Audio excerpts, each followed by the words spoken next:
to pray for a peace that is not just the absence of war, but a peace that enables people of Ukraine to live according to their own rules, according to their own sovereignty, and to have their own freedom and not be threatened or subject to violence and persecution and intimidation from across their border from Russia.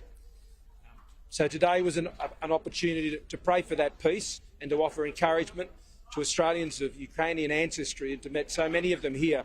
I think they are overwhelmed by the outpouring of support that they've received, not just from within the Christian faith community, but right across the entire country.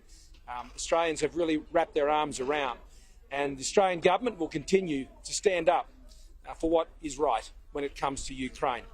We are already providing significant support in terms of non-lethal aid, but I've just spoken with the Defence Minister, and we'll be seeking to provide whatever support we can for lethal aid through our NATO partners, particularly the United States and the United Kingdom, and we'll be working through those channels because that's the most effective way to do it.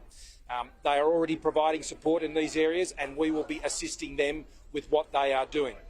The other issue that is very pressing is the issue of humanitarian support, and we are seeing the terrible tragedy unfold, and Australia once again will be doing heavy lifting in all of those areas. Already, the Immigration Minister can confirm that the rapid processing of Ukrainian visas to Australia has been completed as of today.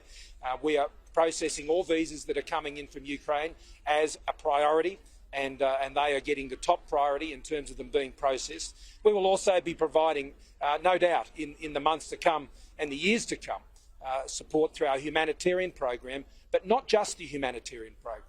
The support through visas will come through all aspects of the visa program to Australia.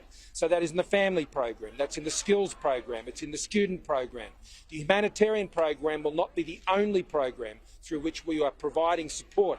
And after 2 years where our immigration intake has been below, there is quite a lot of room within those programs to take in more places, and Ukrainians will have a priority in terms of the processing for those visas. We've been in these situations before. We provided safe haven to the Kosovars for several years, but those who are from Ukraine, I have no doubt, would want to go home to the Ukraine. And so whether it's in temporary support at their request, or whether it's support longer term, or indeed providing humanitarian support and giving assistance to the Polish government, especially in those bordering Ukraine, we will be engaged in those activities as well with the rest of the global community. But for Jenny and I to be here with my colleagues today, just simply to offer our prayers and our encouragement and support on behalf of the Australian people has been very important, and I'm very grateful for the warm reception that we've had.